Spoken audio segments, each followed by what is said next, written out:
I'm kicking in your front. Great peeping in your drapes. Rob making a plate in the back. Chief Hall Podcast. Chief Hall Podcast. Chief Hall Podcast. Chief Hall Podcast right now.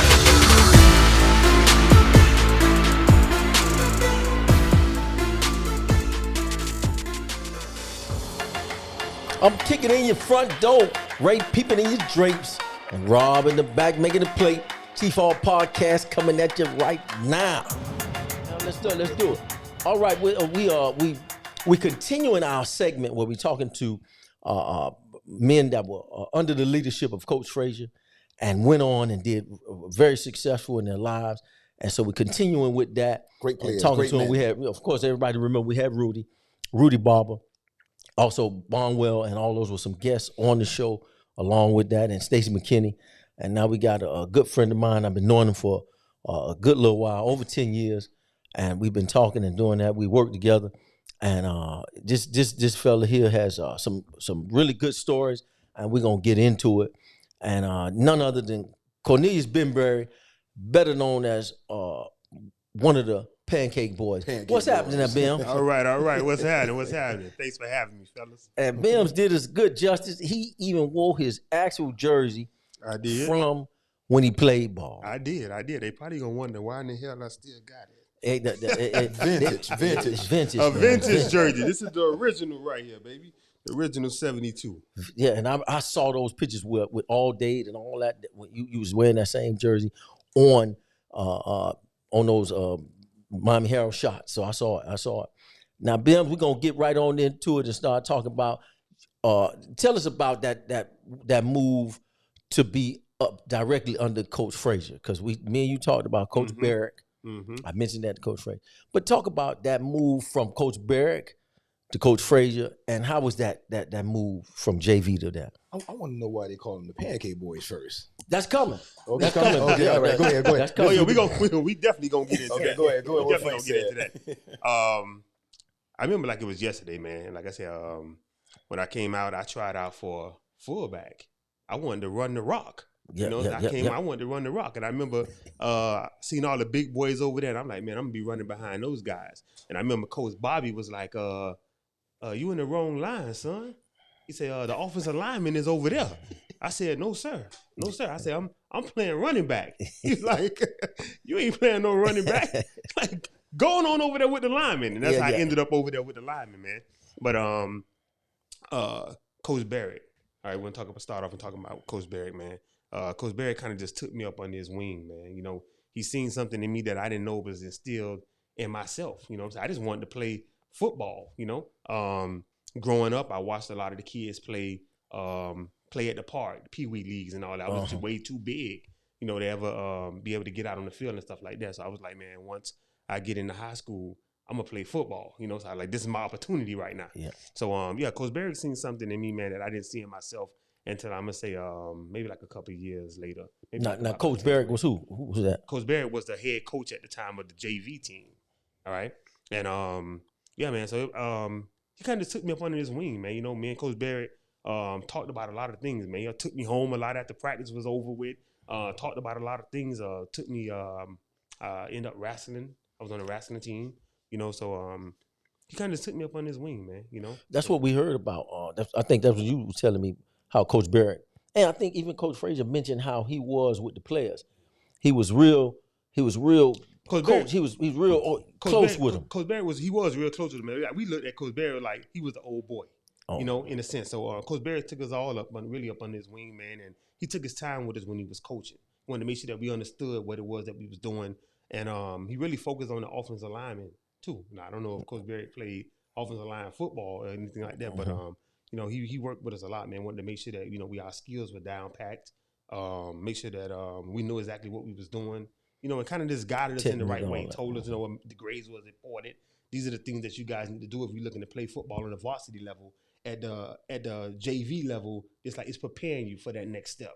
So he just took his time and walked us through the things that we needed to do. Because him and Coach Frazier always communicated. Always communicated with what each was other. going on. Right, Okay. right. So we always communicated with each other what was going on. Because you guys made a transition. Talk about that transition where you guys, that whole JV team, moved to varsity. Talk about that when y'all did that move. All right. So first of all, I just want to say that during our JV, we went undefeated. My JV season, we were 6-0. My JV season, and we was really all of us was really like a real brotherhood. We was all together, man, real brotherhood. So when we moved up to the varsity level, it was like the last 3 or 4 games of the varsity season. And I remember Coach Frazier telling the senior guys, he's like, "You guys done had y'all time now. You know, it's time for the new guys. I got to prepare for these guys for the following year." He was telling the seniors that. He told them guys, "Say, I'm going to bring," it was me and another guy, Jason Cordero, who both played guard. Right. And he was like, and then J-Boy. J-Boy actually had started the game before I actually moved up. Uh-huh. All right. So he was like, he told the seniors right in front of us, "You gentlemen done had y'all time. Watch out. You know, it's time for these new guys to come in now. This is the future right here. This is the next wave in a sense." Now, and was that team winning? No, they actually had a losing season that year. I think they had probably won about 3 or 4 games. Oh, okay. Yeah, Go ahead. So Y'all go ahead on. season, so he was like, y'all go sit down somewhere. Yeah, you're like, we got to get these y'all guys here ready to get them a taste of what's to come for next year. So we moved up, and I got in the last 3 games I played, and it felt good, man, to actually like be given the opportunity to play with some of these guys, because coming from the JV league, you go up to the varsity. I'm looking at these guys like these guys are monsters, man. Like these some big dudes, man. And I'm actually out here on the field, so I had them butterflies. The times that I was nervous, and they asked, "Hey, you going in the game now?" And it's like I got the jitters, man. I got the butterflies, like, but I'm actually out here, And I'm gonna say I didn't really settle into it until like the following year. Okay. Following year, but yeah, man.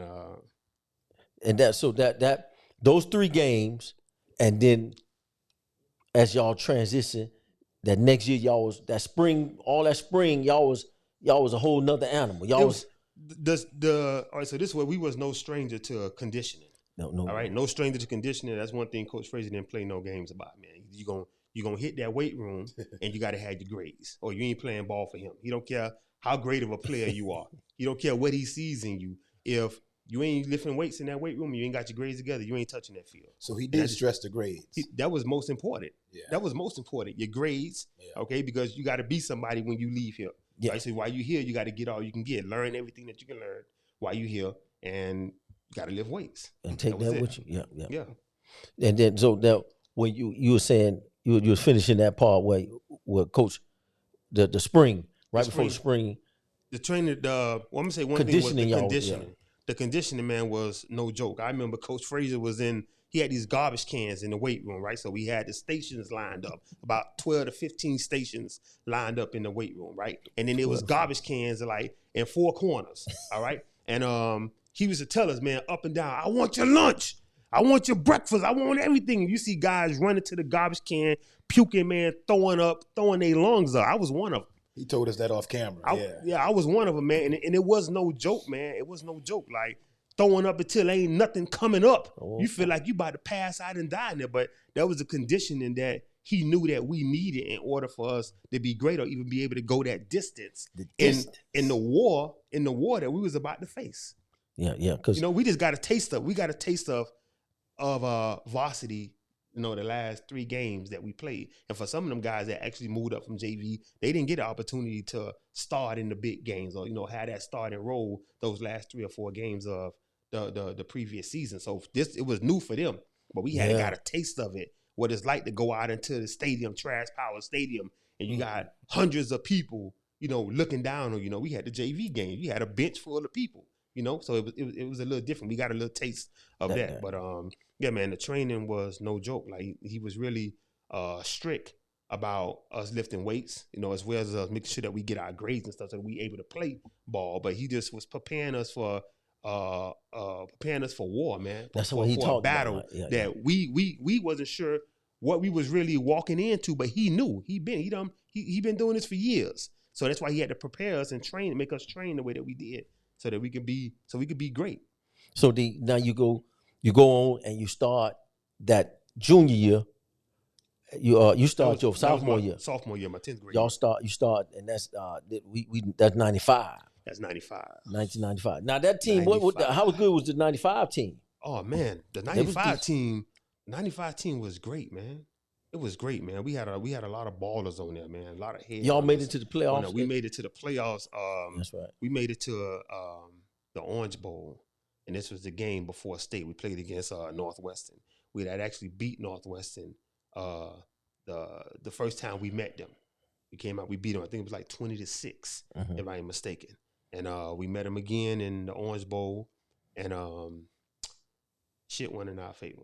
They was ready for you. They was ready for you. They was ready. We know we made a few mental mistakes, and it costed us the game. Costed us the game. They went on to win that year. You know, to represent the career. They brought the title back to the house. But that never left us, man. And to this day, we talk about it to this day. And we had actually never left the game in a sense. And let me help you understand what I'm saying. We took that loss to heart because they went on to win, but we felt like that should have been us. You know, so during the off season, while people probably were spending time with their families and probably traveling the world, talking to girls, you know, doing the most, man. A lot of us, we were still in the game. We were still in the game. We didn't have an off season. We still was training on our own. A lot of us was working out. We was on the parks. J-Boy was out there with the quarter with the receivers, and they was still. I mean, on the off season, the season is over for us. The season is over, right? But we still practicing. And that's that discipline he was talking about. We still practicing. We still lifting weights. We still lifting weights because for us, that was supposed to be us in that championship game. You know, so we got to hurry up and get back to where we was at so that we can continue on. So we didn't have an off season, man. So now so that was a good year. You got that bitter taste in your mouth for that bull. You know, that bull, y'all ate some bull. And then you had to come on at 96. 96. Now I want to be clear. Santana Moss was on the team with you. Santana Moss was on the team. Robert Sanford was our running back again. Robert Sanford, Eric Coakley. We had out there Pat Jenkins was one of the receivers. Buggy was one of our receivers, and Santana Moss, the great Moss. Moss, man. His brother was later on. Yeah. All right. So now that season started, y'all did good. Y'all busting heads. Man, we was lighting everybody up, man. Yeah. We was lighting everybody. Like I said, for us, it was just we had never stopped playing. You know, so it ain't like we had to get with the program and learn everything over again. We were still running plays on the off season. We was perfecting our craft because we needed to get back to where we felt like we should have been. You know, so we didn't take no days off. And y'all got back there, and did y'all meet the West again? Was Northwestern anywhere on that? Yeah, well, you know, that journey, of course. Northwestern, the first game That's of the season, always the first game of the season, and we handled business as usual. All right, and we went on the run, man. I think that year we was the leading scorer in Dade County. We left, I think it was about 5-0 or 6-0. And we went up the road. We played Sarasota Riverview. All right. And they handed us our first loss. All right. First loss. Yeah, they handed us our first loss. And that was the only one. That was the only one that year. Yeah, because the next year. Yeah. All right. Before we get to the next year, y'all won the championship. Right. This year. How was that? Man, that was exciting, man. That was like we picked up where we left off at. We felt like we should have been in the game when we got back to where we felt like we should have been, and we capitalized, man. You know, we went into that game knowing that we was gonna give our all and that we wasn't leaving there without a championship. And of course, if you have that mindset, boys, like I said, that was the mindset from the beginning of the season that we gonna win it all, and that's how we played. We taking it one game at a time. We gonna handle business one game at a time, but our main goal was to bring a championship back. And that's that photograph where Coach Frazier was getting the ice water for his first championship. For the first championship, they hit him with ice water. We played Tampa. We played Tampa Hillsborough in Daytona, wasn't it? In Daytona. We played Tampa Hillsborough. I can't remember what the score was, but I think we was down at halftime. You know what I'm saying? But we came back and we handled business. So now we win that championship, 96, 97, right. And then we come back that next year, which is Coach Frazier's only undefeated season. We went 15. We went 15-0. That's his only undefeated season. We went 15-0. We won every game. And we basically just had the same mindset that we had the following year. It's business as usual. We're going to take it one game at a time. We prepared the way that, we were supposed to prepare. We wanted to be successful. We didn't take no days off in the weight room. Everybody came there ready to work. A lot of the time we challenged each other, man. It was all about trying to get better, to get stronger, and one thing I would say, I want to talk about the offensive line, if that's all right. That's right. I'm going to talk about the offensive line. Because y'all known for something. Right. Man, it was like this here. So we was always challenge each other. So who can get the most pancakes? Okay. Who can get the most pancakes in the game? And I think we kind of lost count after a while, man. We did a lot of chip blocking, a lot of power blocking, and man, we was taking guys out. We basically used to tell the running back what hole to run through. Watch out. I'm straight up. We tell her, hey, we'll stand up in the line and we'll tap the left butt cheek or tap the right butt cheek, and that's the hole you going through. And it's going to be wide open. It's going to be wide open. Sometimes they say run 33, dive, and the 5 hole and the 7 hole wide open because we done got rid of that defensive lineman. We got rid of the defensive lineman and the linebacker. You go back and look at them games, man. Them running backs, they'll tell you, man, them guys sometimes, man, they just open up the hole so big, it felt like nobody can stop us, man. And anybody that lined up in front of us, we was gonna punish them. What was that? You remember your favorite play? My favorite play, man. That did all that pancake. Listen, man, my when Coach Frazier called 33 dive, man, I know the ball coming right behind me in that 3 hole, man. You get excited. Get excited. Man, my dreads stunk up and I ain't had dreads back then, man. Yeah, I got excited, man, knowing that ball finna be ran behind me, man. And sometimes we beat on our chest, man, like, excuse me. We beat on our chest, man, like Congo, like bring that ball here. And we didn't care that the defense knew that the ball was coming here because they couldn't stop it. And that's what Coach Frazier was saying. They couldn't stop it. One of his quotes that I love that he said, we ran the power because we came with power. We came with power. That was the preparation in the gym. That was that hard work in the gym, man, in the weight room, okay? During the summertime, it's hot. It got to be like 80, maybe 90 degrees in there, if not more, man. And we working out like barbarians in there, man. We in there like animals, man. He like, I want your supper. We willing to give it up because we know that the preparation that we going through right now is going to help us in the long run. Because now y'all tasted that victory. Yeah, we done taste victory. Now we hungry. Now we want the back-to-back championship. We want to go undefeated. This was our mindset, and I speak on behalf of all my brothers that I played ball with. We were saying we gonna go undefeated. We gonna punish every person that lines up in front of us. We gonna make them feel like they ain't supposed to be there. He said we lift weights. We don't play. Yeah. But see now, boy, just imagine that would have been 3 straight years. Mm-hmm. With that, because everybody that during those times, everybody that won out here, they went and won. Right. For the majority of the time. Mm-hmm. So when the West beat y'all, they went up and they won. Whenever we won, we cleaned up. We brought it back home. Yeah.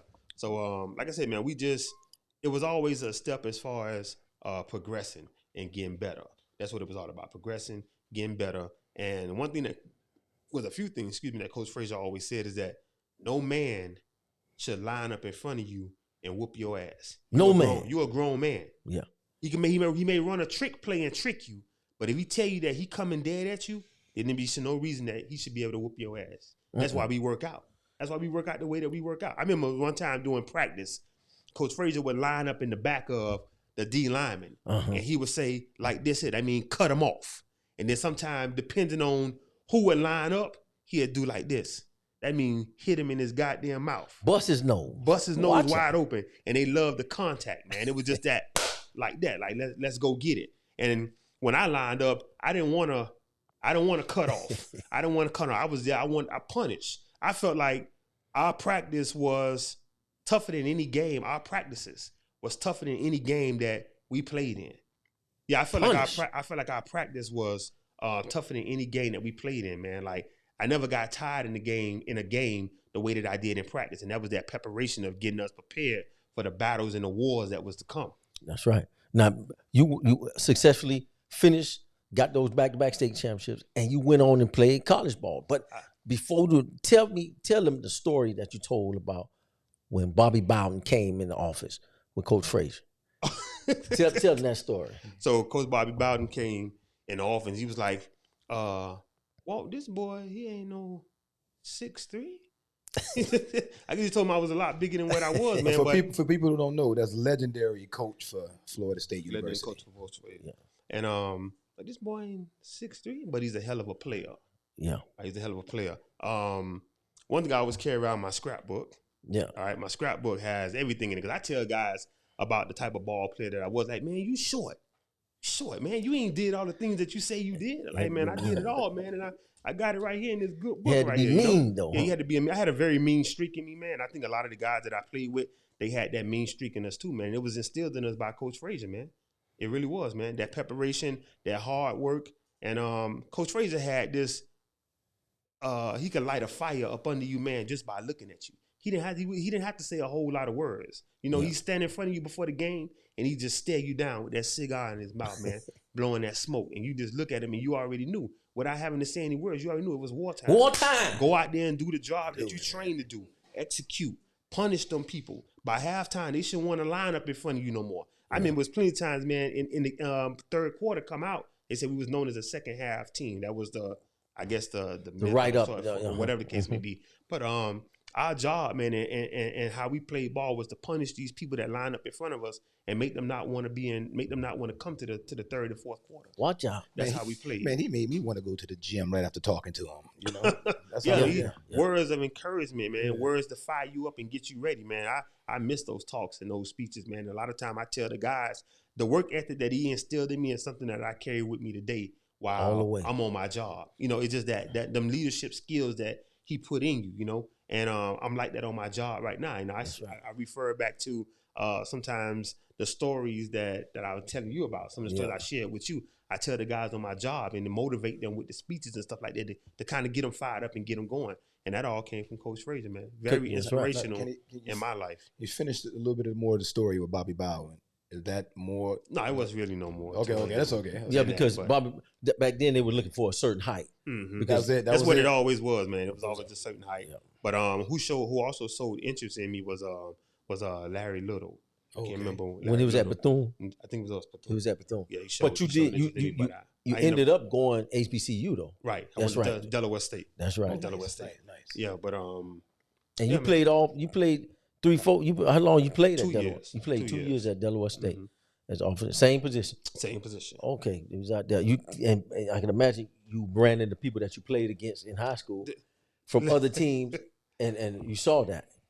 Well, I didn't play against a lot of those guys that I graduated with. We sent a lot of kids that year to D1. I think we had like about 20. That's right. I think we had like a record during that time. We sent that many kids off to Division I school. So a lot of the guys that I played with, I didn't really see them. Yeah, because J-Boy went to and played wide receiver. Mm-hmm. That's how good an athlete he was, and he was a good wide. He was a damn good wide receiver. Yeah, he was. So he went from quarterback. He was a natural. J-Boy was a natural athlete.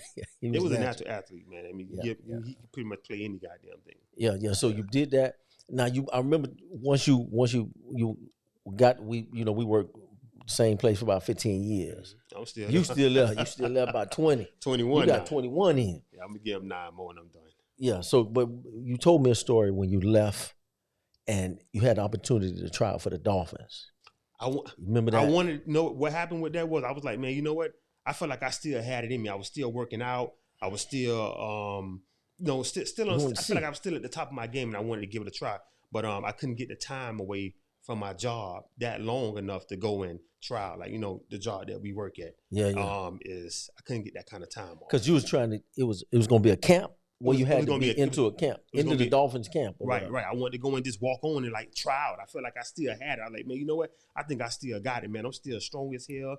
I'm running pretty good. I'm healthy. I'm eating good. I just wanted to give myself a shot, man. Yeah, like that dog. They say that dog. You still have. I just wanted to see if I had what it takes. I feel like anybody that came from under Coach Frazier's program, man, could have went and played and started anywhere. Anywhere.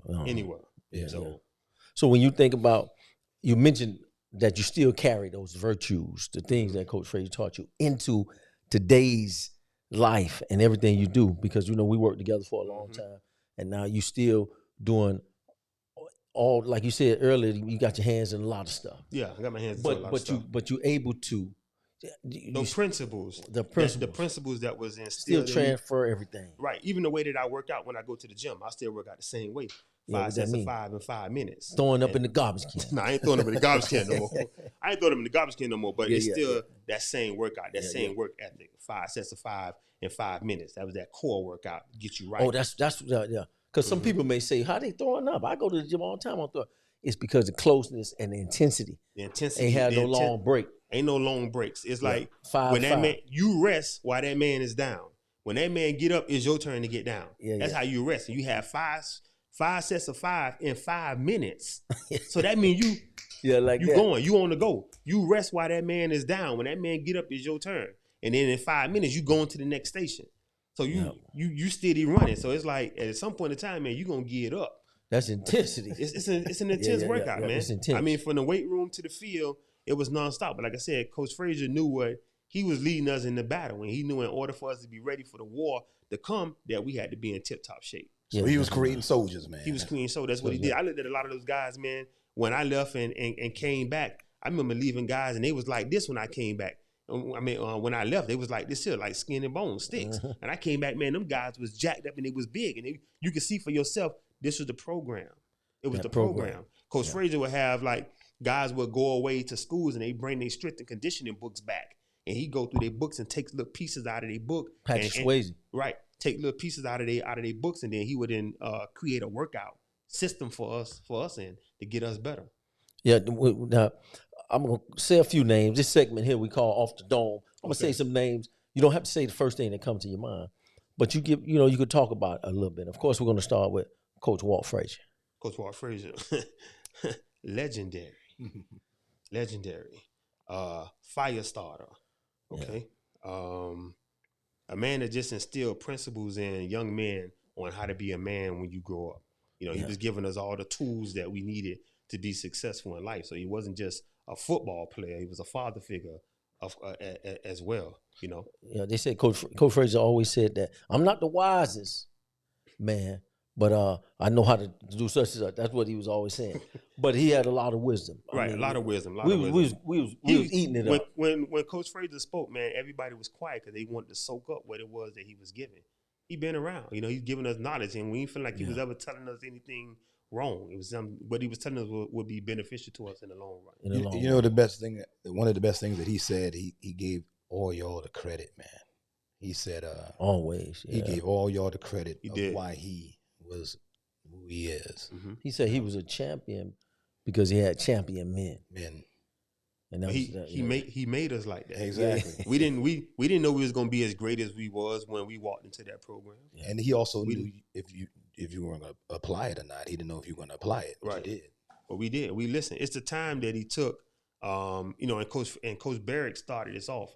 Back to Coach Barrick. It's the time that he took to make sure that we understood what we was doing. And first of all, and I say, first of all, just wanted to figure out if we really wanted to be there or not. You know, some guys just wanted to play ball, I guess, because of the girls, or just they just wanted to be in the uniform, but they didn't really love the game. They probably really didn't want to play the game. Maybe their parents or somebody in their household pushed them to play, but it wasn't really in them to play. You know, so I guess that was part of, being a coach, to find out if these men really want to play ball. Okay, if he's serious about really wanting to play now, then let me give him the tools and everything that he need to be great.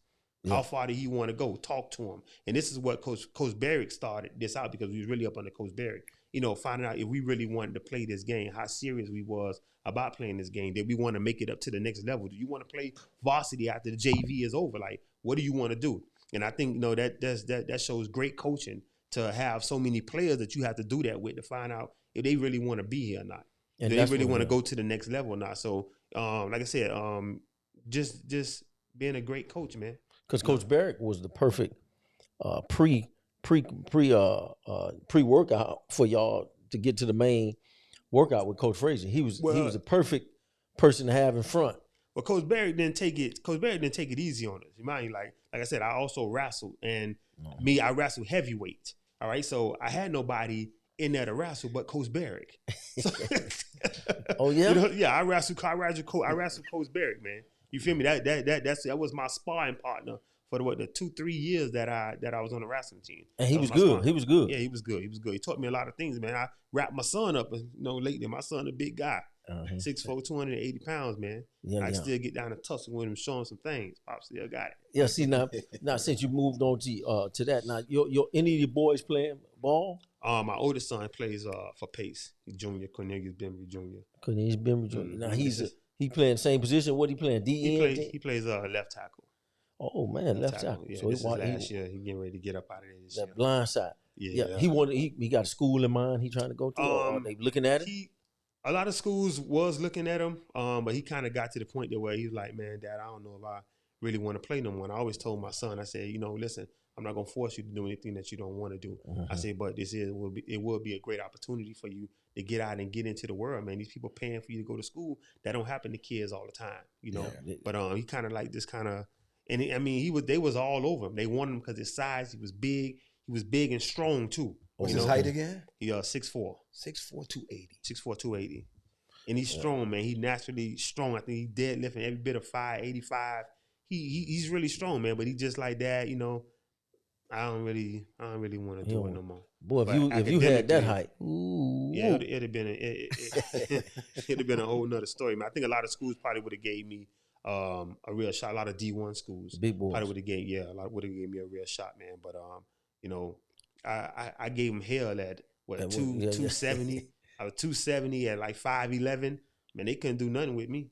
Give them hell with what you got, huh? Give him hell with what I got. That's what I'm talking about. Now, so you moved on. You did that. Now you still focus on being able. Do you do any work with young folks where you other than your kids pushing them like that? No, actually, I'm gonna keep it real with you, Frank. No, I don't, man. Like none of that. None of that. Like I had guys at one time was like, "Yo, why don't you come back out to the school, man, and coach the kids up and stuff like that." And it's like, I thought about it, but my schedule don't allow that. Don't allow it. Yeah, so how, it doesn't feel good seeing the state Carol City in it with football. No, it don't, man. It don't. I mean, I'm diehard Carol City, man. And it's like when we ain't doing good, I still have my friends that, oh, man, your Carol City ain't doing good. They got marked up again. I say, just give us time. We'll get there. It's gonna take some time to get the right coaches in there, the right players in there. And eventually we'll get back to with the right coach. Yeah. You gotta take the W's the same way you take the L. Yeah, like coach said that, and he was probably referring because Norland did really good this year. That's what. Yeah, I had a friend of mine. His son was on the Norland team, and I was rooting for him all the way. Man, bring it to the crib. Yeah, bring it back to the crib. Bring it back to the crib. Even though there was another school that was down south. I think Exit 1. It was like the Broncos or something. I was rooting for them too, man. Yeah, Homestead. Yeah, Homestead. I mean, is it Homestead? No, South. No, it wasn't Southridge. I think it was Homestead. No, it wasn't. I think it was Homestead. Exit 1. It was the Broncos. Yeah, it was Homestead. Yeah, so I was rooting for all the teams, man. If you go out the road to bring that championship back home. And I think they did win. I'm not sure. No, I think they lost too. So it was Norland and the Broncos. South and the Broward teams won. I believe St. Thomas won. Yeah. And Deerfield, somebody else won.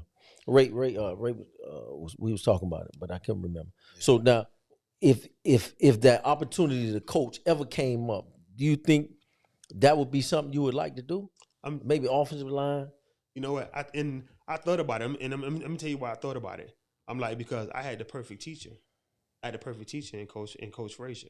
I remember, I want to get back to this just a little bit. I remember going back to those times where practice was over with, and he say, "Men, meet me in the cafeteria. Practice over with. Everybody getting ready to go home. We go in the cafeteria now, and we going over plays." Where he always said that the offensive lineman had to be the smartest people on the field, And he took his time, and he coached us to make sure that we understood that if they line up in a 4-3, if they line up in a 52 wheel, that we understood our blocking assignments, because the blocking scheme could change within a second if they shift. Now our whole blocking scheme changed, that we need to know like this, what we doing when they move. So he took a lot of time with us, man. And I think Coach Frazier seen something in us that, like I said, at that time we didn't see in ourselves, man. And that was greatness. Greatness. What was the toughest opposition while you was playing, or D lineman that you remember? If you don't want to give nobody props. No. I'm saying quick because I had to think about it, man, because I didn't play no games. I'm not just boasting and bragging about myself. My teammates and people that know me, they'll speak very highly of me when I say this, man. Like, I kicked ass. You a tunnel vision. You feel me? Man. I kicked ass, man, and I didn't believe in nobody whooping me. But I could say,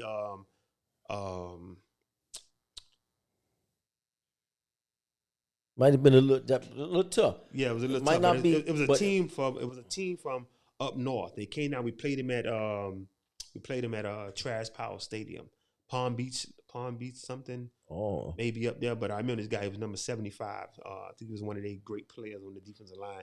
Me and him still made it like the whole goddamn game. Yeah, we still. I mean, like we was like the whole game. He didn't give, I didn't give. He ain't bend, I ain't bend, and we went at the whole game. So I remember that guy off rip. But anybody else, man, I was like a steamroller. I rolled over them. Ain't matter Pancake. how Now the big name they Pancake was. Boys, we ain't talk about it that much. Yeah. Where it came from? Who gave y'all that? Donald Heavens. Okay, the running Big back. D. No, he Donald Heaven played offensive line. He was offensive line Number too. 78, Donald Heaven. And we looked up to Donald, man. Donald was big bro. When we was all the little guys, man, Donald was the man. Blue chip, All-American. He was that guy. And I remember playing right tackle in the game that was playing against Miami Lakes, and they ran the power. Mm-hmm. They ran. No, we ran the power play. We ran the power play on Donald's side. The left side, Coach Frazier always said, was like the strong side. That's where we ran a lot of our power plays and dive plays. But I remember blocking a guy in front of me. I thought I was doing something. And Big Donald came down with two people and took my man as a third person and pancaked them in front of me. I mean, when I say pancaked them, I mean on top of them, smashing them guys was laid out like flapjacks like this. And Big Donald got up and he was just like, can you imagine like King Kong just going crazy like this here? And he was like, he got pancake. And it was like, damn, you know? And like, you know, having those conversations, Big D, Donald Heavens, I had to give him his props too, man. He was like somebody that we really looked up to, man. You know, paved the way and started the whole pancake boys things. And we just took it on from there after Big Donald left. He was Big Donald was a senior when we played. So that was like my sophomore year. Okay, so y'all got one good season in with him. Yeah, one good season in with Donald, man. Like I said, we really looked up to him, and he did a lot of talking to us, you know, and telling us that we can be great. We just got to apply ourselves, listen to what Coach Frazier said. So I had to give him his props, man. He did his thing, but he really opened our eyes, and he opened my eyes, too, watching all of the accomplishments that he got. He made first team all day, first team all state, and I watched the recognition that he was getting, and I was like, the better you are, the more recognition you get. And I was like, I can be a first team all state. I could be a all American. I can do what Big Donald did. You know, so that was one of my goals that I was set out to be the best offensive lineman that I can be. And you accomplished a whole lot of what you wanted to. I got a whole lot of that. That's why I keep my scrapbook, man, because my guys that I played ball with, and even guys that I never played ball with, you know, they would say, man, you ain't make all that stuff, man. You even know first team all state, first team all day. I was all that. Nike All-Star game, first team. I did all that. Those were my accomplishments because I felt like I can reach that level of stardom that Big Donald did. Like I said, we all looked up to Big Donald, man. Big Donald Heavens. Yeah, Big Donald Heavens. Now, we had one of the Wipeout boys on. Okay. And they were known for clearing that hole out, opening them up, doing that.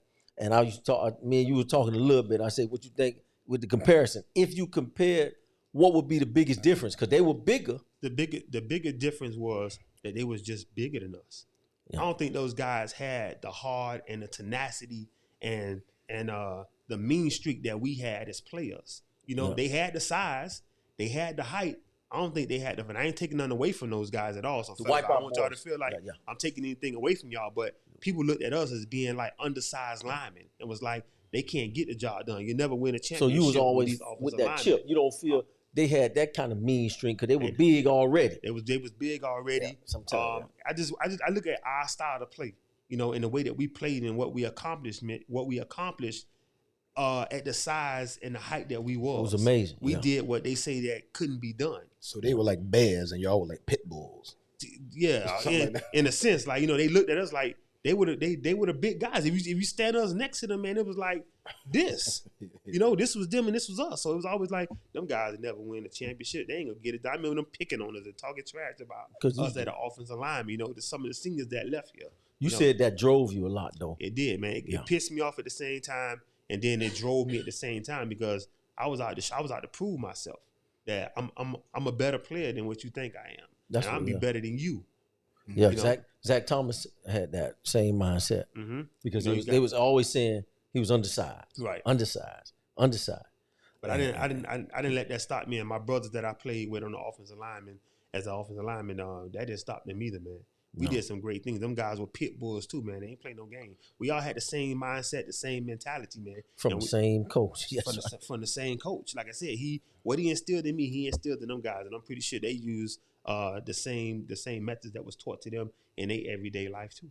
And we so left wanting to hear more and understand more with Coach Frazier, but from talking to you and most of the players that played from Coach Frazier in all of our times, we took the same message. Mm-hmm. That he was a great man, because we band guys. We always say we band guys, but we appreciated Coach Frazier and what he was doing with y'all and what he was doing with the team.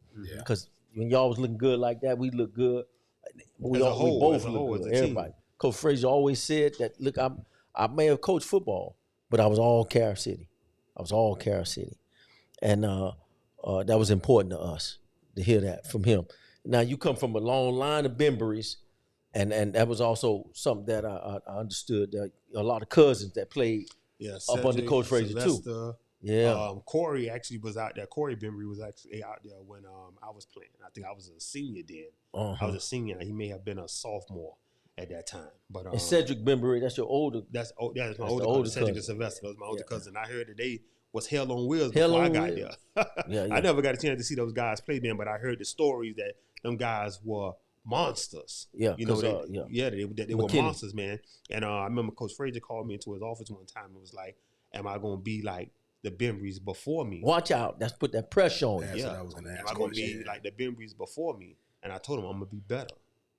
Yeah. He's going to be better. We talking to Big Bims. I call him Big Bim, Cornelius Bembry, and my old co-worker, my old buddy. And we talking football on Chief Hall Podcast, and we getting into it. And we appreciate y'all checking us out. Don't forget to like and subscribe and stop looking at me and Ray like that.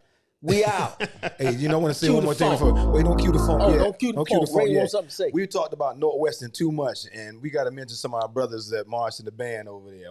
Shout out to Rodney James and Oscar Peebles, man. Some of Northwestern's finest. Like he said, we all band guys, man. But I want to shout out those good brothers there too. Yeah, okay, don't ever do that again, Ray. Yeah. Cue the phone. Hey,